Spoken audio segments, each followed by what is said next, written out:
Hello, everybody. Welcome to the Friday live stream. So, got a lot of things to go over, so let's just jump right in. So today, this is post one day after the Bitcoin conference, which we were here in Las Vegas. Let's just take a look and see what was going on. And I have to tell you, it was good, but I've got some concerns, especially across the continuum of where this sector is going.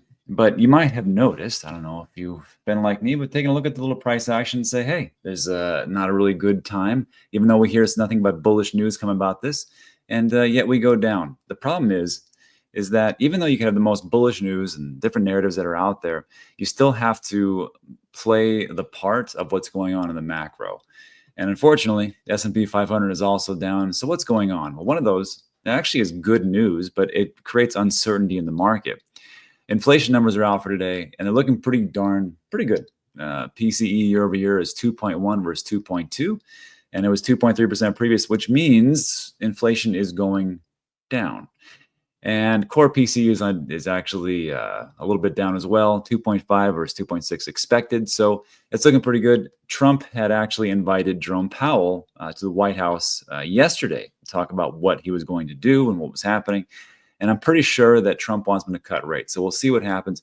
Cutting rates is a good thing for our bags, I'll be honest with you. However, when you cut the rates, it leads to inflation.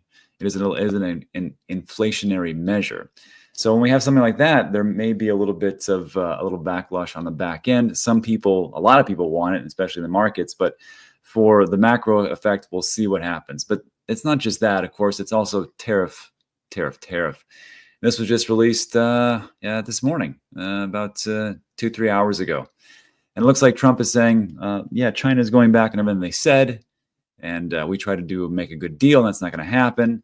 Xi Jinping has totally violated its agreement with us. So much for being Mr. Nice Guy. So if you think, well, we had some pretty great news at the Bitcoin conference, and, things are moving in the right direction. We've had public figures come in. We've had senators. We had the vice president of the United States actually giving a keynote speech. We've had the Trump sons, Junior and Eric, talk about how great Bitcoin is. And we've had, various fantastic bullish things. It doesn't matter if we take a look at the grand big scope of things. And that's just really what it is. But I can just tell you that for me, it was fun. It was great. It's always a good time at a Bitcoin conference, meet a lot of great people. But what's important to you is what the message is. And the message to me, first of all, was unbelievably bullish. From last year to this year, last year in Nashville, it was a conference of hope.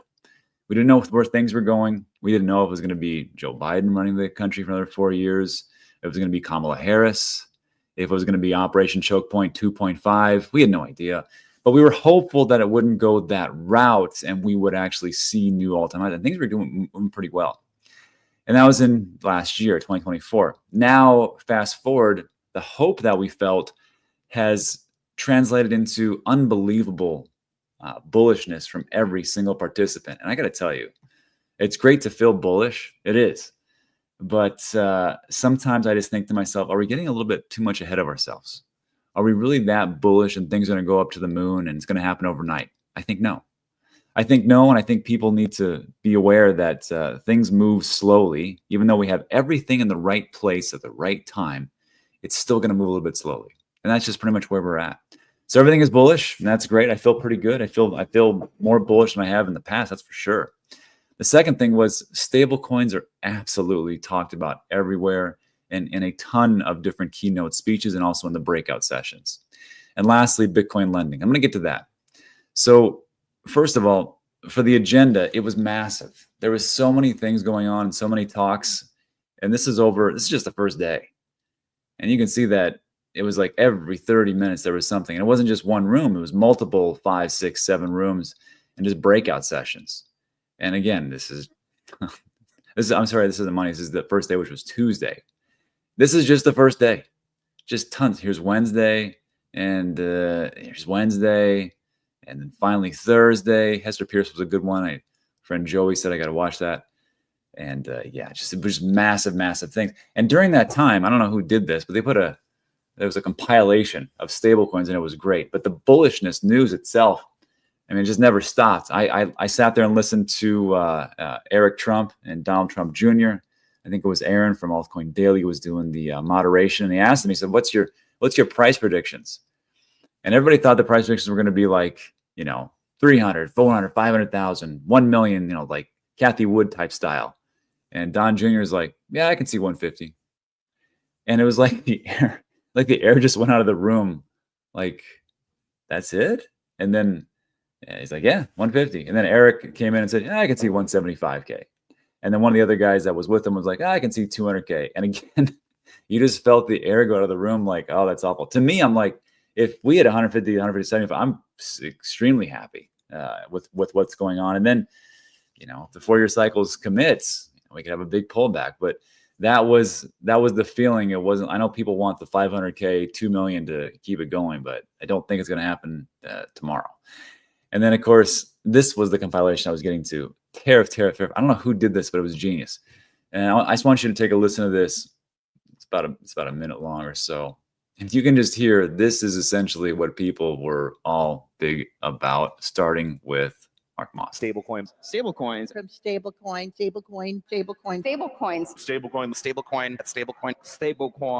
stablecoin for Bitcoin. Stablecoin.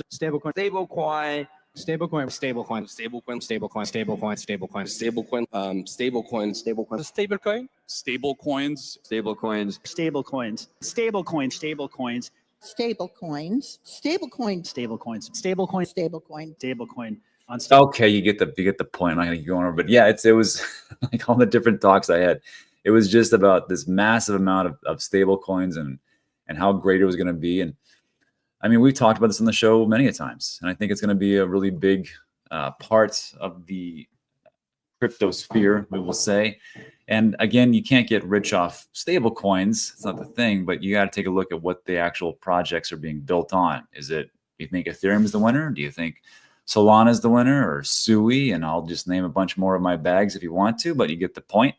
So I think stable coins and payments are a big thing. I just found it very interesting that on the Bitcoin conference, we had a bunch of people talking about stable coins, which had nothing to do with Bitcoin. Although the Tether CEO, I forgot his last name, I always get confused, but he said that they will be launching Tether on Bitcoin and the Lightning Network.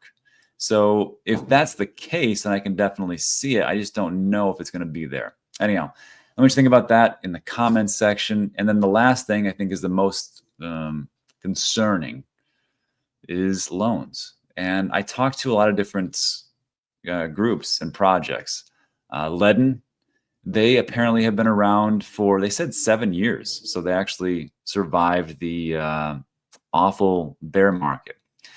And they said, yeah, we do a very high interest rate of 12.5% for your Bitcoin loans.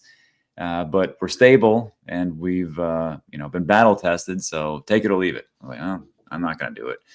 And then there was also one called Lava, which just came out, and they said that they're going to be a single digit APR or interest rate, and they're going to have multi-sig wallets and no rehypothecation. I was like, that sounds great, but I'm not going to do it. And then we had Jack Mallers and from Strike, and he came out and he had his keynote speech. And he said essentially the same thing. He's like, we just launched loans. And one thing that I have to appreciate with Jack is that he made a good point. I've been saying this forever, which is, he says, look, he goes, at some point you may want to have a life and not be homeless. Maybe you want to live that life and do things with it. You want to, connect with people. You want to take care of your family. You want to get married. You want to have kids. You want to do all these things. And unfortunately, it takes money. And he said, look, I put all my fiat into Bitcoin and people were cheering me. But then when I had to sell my Bitcoin because I had to pay the damn bills, then people were attacking me. And that's just not how it goes. I mean, it's supposed to be like that. They don't take dollars. He does dollars. I had never understood that point. I think people, if they need to sell their Bitcoin for certain things, you need a kidney or something. Hey, you don't want to just walk around with one kidney. Get a second kidney. It's great. Anyhow, so I like that direction. But with these loans, I get where they're going, and it's probably going to be great. You can unlock the revenue that you've accumulated in Bitcoin, do these things. It's just that because of Celsius and everything that went down, I just will never. I don't know if I'll never do it, but I'll definitely not be talking about it in this cycle. Maybe it gets battle tested later on. I'm like, oh, we'll see what it is. And actually, I'm going to bring on Simon Dixon and talk about the pros and cons. But I just want you to listen to this piece about what Jack talks about. And I can see where things are going with the loans. Because again, with loans, you don't pay capital gains tax on loans. That's one of the big loopholes that a lot of the super ultra rich do, and just normal people do actually. And companies, and we're going to go through amortization table, if they just do it the right way, they're going to make a boatload of money. So I don't know why Celsius went this other way, this Ponzi scheme. If they just would have done what they were supposed to do and had the APY or the APR, they would have made a ton of revenue. They just screwed up. So anyhow, let's take a listen to, and also this is Jack on day 3. Let me see if I can come this up. And everything that we're going to talk about, especially with the conference itself, I link this in the description. And this is from Bitcoin Magazine. And you can watch the whole, all the different keynote speeches. It's about 9 hours long. They don't have any segments to it yet. So good luck with that. But it's pretty interesting stuff. So take a listen to this about a minute or so. This is what Jack is talking about as far as loans. First of all, no rehypothecation. Okay. But yes. Your collateral, when deposited to Strike, it sits with us and the partners, and it does not move. It sits in a Bitcoin address. It is your collateral for the duration of your loan. We couldn't quite make it for this announcement. We are excited for a proof of reserves version of this product, but we do not rehypothecate anything. The Bitcoin never moves. There's no yield. There's no gimmicks. There's no nothing. You deposit the Bitcoin, it sits right here securely through the duration of your loan. Okay, I want to make that, someone clip this and tweet it. I could not make that more clear. Cool? Cool. Cool. So, and I'm going to let you watch the whole thing and what he talks about and how safe it is and all those things. But again, inevitably, we're going to have to be doing that at some point if some people so choose to. I know the majority of people, when they live in their house, they don't take a secondary mortgage on their home. They just don't. They're like, what's the point of that? I paid it off and I'm good, or I'm paying it. And I don't want to take any equity out of that. Some people do take loans in their house, and that's an asset that you can do. And they take those loans, they don't have to pay capital gains tax, and they use that for whatever they need, whether that be some type of thing with the family, if it's putting it into your business, or if it's to buy other assets, or whatever else it is. It's just you have options. And with Bitcoin, I think it's one of those assets that can do very well because it's very liquid, 24/7, 365. You can't liquidate a house. If you default on the loan, you got to repossess. It's a big pain in the A. But I can see where he's going for it. It's just that I can't do it. I just can't. I can't bring myself to do it. And maybe people out there are like, yeah, I'm going to do that for sure. Let me know what you think about that, where things are going. And then lastly, before we get out of here, I just wanted to show you just how profitable loans could be without doing stupid stuff like what Jack was talking. Like Jack's like, we're not going to rehypothecate. Great. It's very simple, right? Let's say you take out I don't know if you're going to take $100,000 loan. Let's say you take $100,000 loan out, okay? And for you who have houses, been in real estate, and been in loans, you know where this is going. The loan term is, let's just say 15 years, right? Not a 30, 15 years. Interest rate is 12.25, like what Ledden was doing, or 10. It doesn't really matter, but you can see the point. Here's your monthly payment. Here's your total interest. Here's the total cost of the loan. You took out $100,000. The interest is $118,000. In 15 years, the people that hold the note on that loan just doubled their money. Some people say, well, it's 15 years. If you compound that, it's a very easy business, quite honestly. Like we do it with real estate. And with real estate, if people can't pay us, we're the first lien holders. We take back the property. In this situation, if you double up what you're trying to loan for Bitcoin, they'll just sell your Bitcoin. And again, I think if Celsius would have done what they were supposed to do, they would have been in business right now. They screwed up. But here's the thing, and this is the big thing, is that when you start paying off that loan, you don't pay it into it's not like half and half principal and interest. It's usually front loaded for the interest. So like on your first payment, if you can see right here where it says interest paid, let me go over here. On the first payment, the interest is $1,000 and the principal of what you actually get is only like $195. Everything's front loaded for years. You're paying way more interest, and that's why it's profitable. Which is why I was dumbfounded why people do stupid stuff with loans. They can make so much money. And then, of course, over time, we'll see like 7, 8 years or so in the halfway mark, then it switches over. So again, I think loans could do it. It's just I can't do it.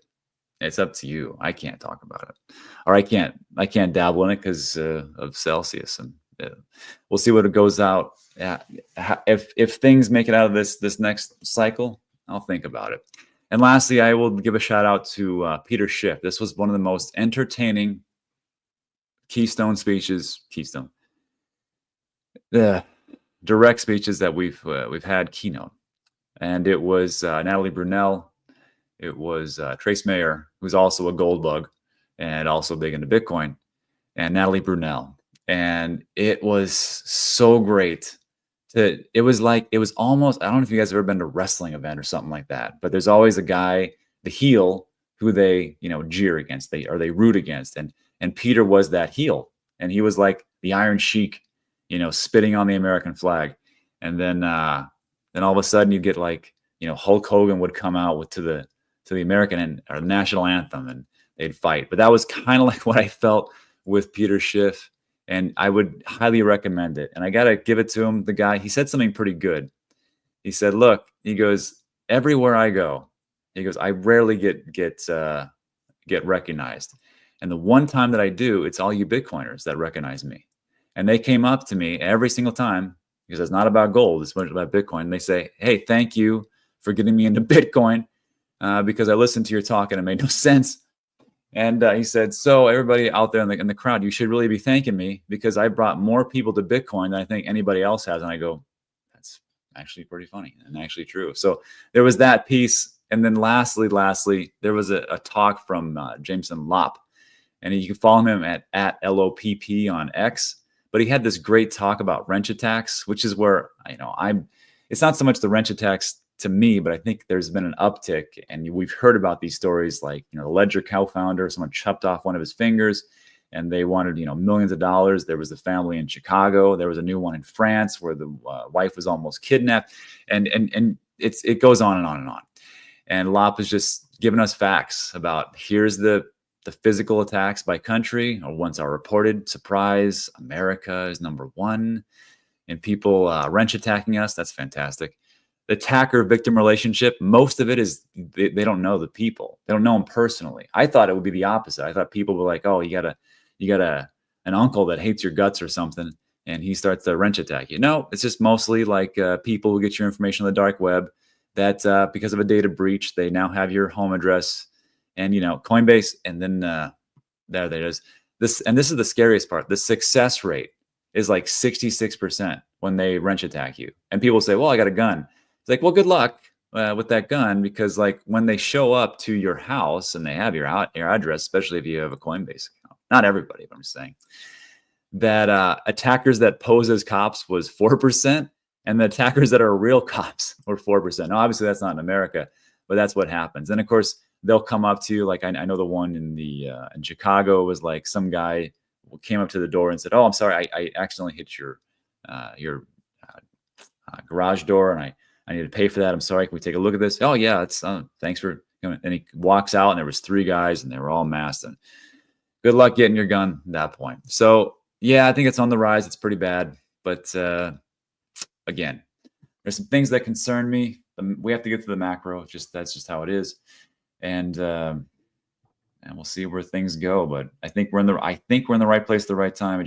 I think the time horizon, people got to get that straight, and that's where we're at. That's it for today. So look, like today's video, give it a thumbs up, consider subscribing. Everything we talk about is time sensitive. Now, if you want to talk a little bit about what's going on, let's do a little Q&A and go from there.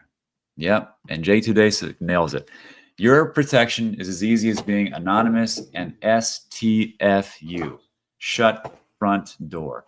Or yeah, and that's what you got to do. Like no flexing, nothing like that. I mean, if you follow me on X, I'll flex on you and show you my 2018 Dodge Caravan. Now, I could have got a Grand Caravan, a little bit above my pay grade, but I got to tell you, it is a fantastic ride if you want to load around some kids, and great gas mileage.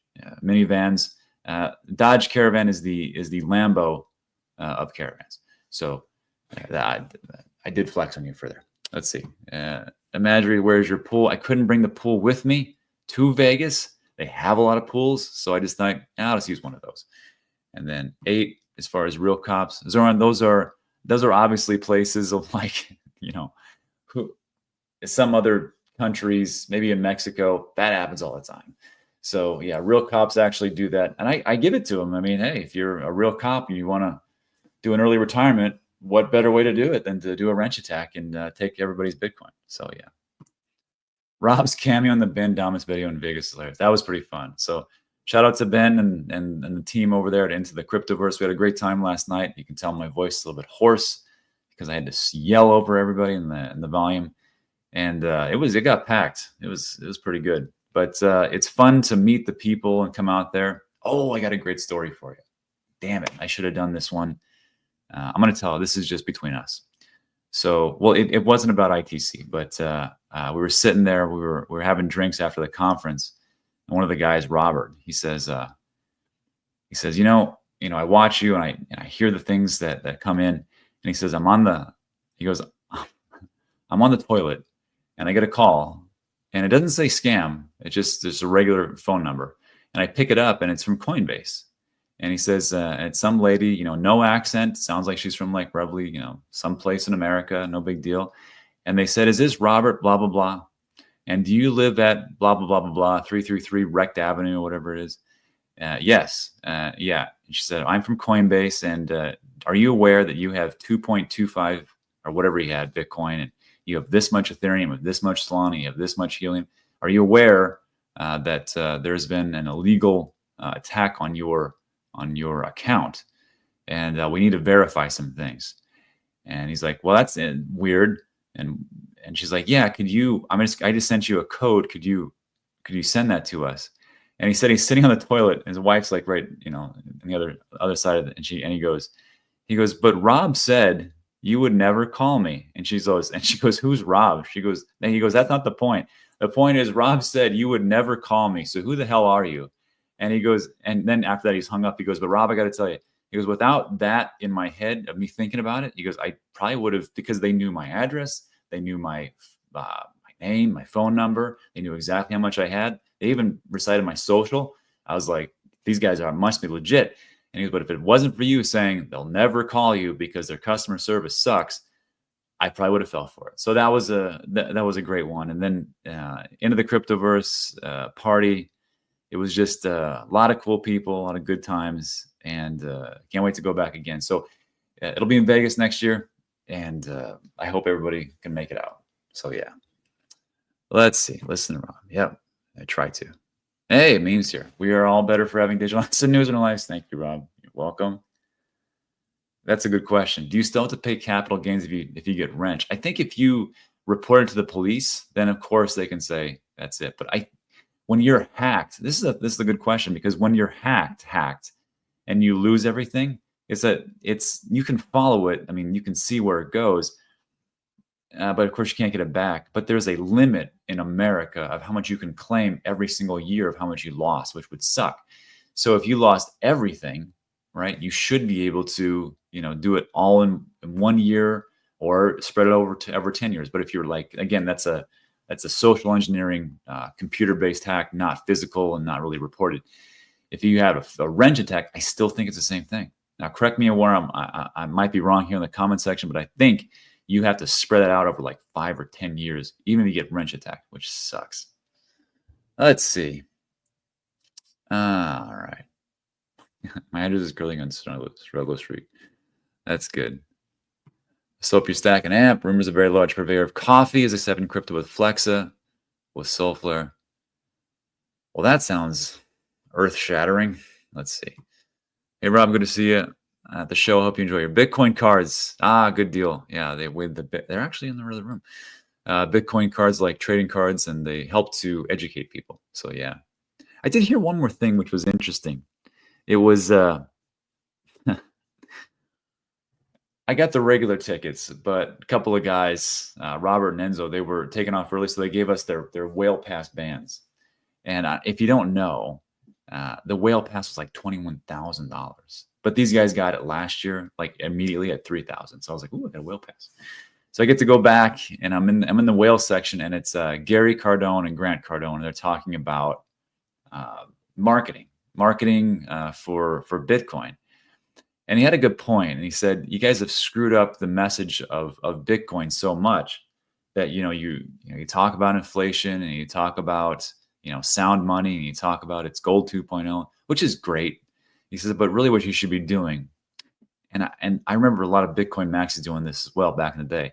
You should be giving it away to your family and friends and just having them play around with it. Because when you physically possess it, whatever that is, then you can see it go up instead of going, yeah, I remember when we talked about it last time, it was at 50,000, now it's at 108,000, whatever it is. And people are like, great, I missed out. But if you give them something, right, and they can track it and watch it go up, I think it is a pretty good way. And I think I'm going to start doing that a little bit more. So that was a good one. And I think the better thing to do is, I mean, you can use a hot wallet if it's a little bit, but if you really want to do something really great, go ahead and use like a TANGEM wallet. That'd be something. Anyhow, but yeah, the Bitcoin cards are great. Alts are getting robbed and gagged. Alts are getting wrench attacked. Brenoid, everybody get the free ticks for next year conference. I'm trying to. Jennifer says, remind me to sell all alts before conference. Yeah, we did a show a couple days ago, and we saw that it's a variable price action, especially as we get into the conference days. Sometimes it goes stable, sometimes it goes down, sometimes it goes up. But in the long run, after 6 months after every conference, you're usually doing pretty damn good. So that's what it is. Cool cat says that Bitcoin event was cringe as F.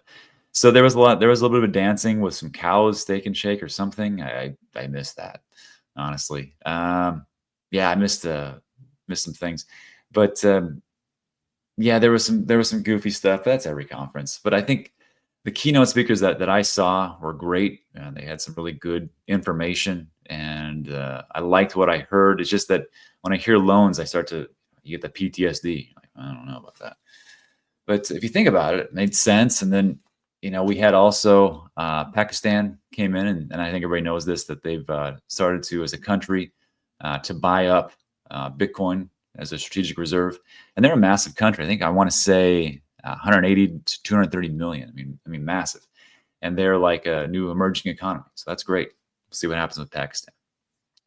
Let's see. Raf says, why is Charles Hoskin such a con artist? Everything the guy says is lies. Well, I mean, look, Cardano is a pretty good platform. It has been up 24/7, 365, and I don't know what it is, but he was there talking about a bridge over to Bitcoin. So we'll see if it comes through, and it's going to be not just comes through, but adopted by as many people as possible. That's a big thing. Hello, Bullish. No pain in alts. No point in alts anymore.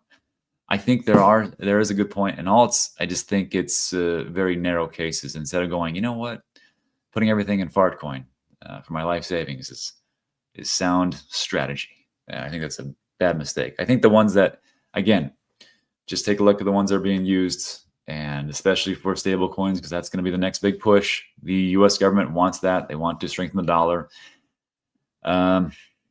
So look at what they're using as far as the rails. Let's see. Stocks are dumping. Oh, yeah. Once you have Trump tweet out that, hey, the tariffs, we're going to go against China now, and they're going to see it. I guess he didn't like that taco comment, huh? So he's going to go back hard and say, I'm the king. And it's going to go pretty rocky. But if you're like me and you're like, whew, I look at that and I was like, oh, thank God. I was thinking that Bitcoin might go to like 120, 130, like overnight. I was like, that's going to suck. But now, since I've been still buying and dollar cost averaging Bitcoin, I'm like, great, let it keep moving down. It is inevitable. I believe so. What is the Bitcoin loan repayment from Strike? We talked about that. I want you to watch the whole video with Jack Mahlers, and actually link that in the description. It's and the timestamp is 6 hours and 26 minutes. So if you just fast forward to that, you can listen to Jack talk about it. He had some good points. Bitcoin's going down. Derek, I'm happy about that. Digital Asset DJ, I'm only orange pilling family with Cardano and XRPs, maybe a dash of Algorand. Sure, sounds good. Solana to zero. Never know. Conference was one big top indicator. I hope not, but who knows? Charles is at the show. He was. I was trying to get into that event. I couldn't even get into that breakout session. Yeah, listen to Kathy Woods. Wow, Bitcoin's at 103,000. Well, that sucks. I mean, my DCA goes off at around like 9:30, so I don't think I caught that one, but whatever. My exchange listed Farcoin the other day. Yeah, that could be a top signal. Thanks, Trump. Buy stocks. Derek says, watch out. They are coming from James Wynn, the biggest degen trader out there. Yeah, good for that. And you know what? I'm gonna wrap it up like this because you guys are busy, and I want you to watch that video with Jack and a couple of different keynote speakers. No more Mr. Nice Guy, China. It's really what it comes down to. It's a disaster. Everybody knows it. So that's really what's going on. Trump just destroyed your bags. But yeah, there's two ways to look at it. Either he gave you an opportunity to get in something low, or he hates your guts and wants you to be poor. Everybody will see it how they see it. That's it for today, everybody. So thanks so much for stopping by. I appreciate you. Like today's video, thumbs up, subscribe. I'll be traveling today. I'll be back in Texas tomorrow. So we'll get that green screen back up and running. Anyhow, thanks so much, everybody. See you in the next one. Adios.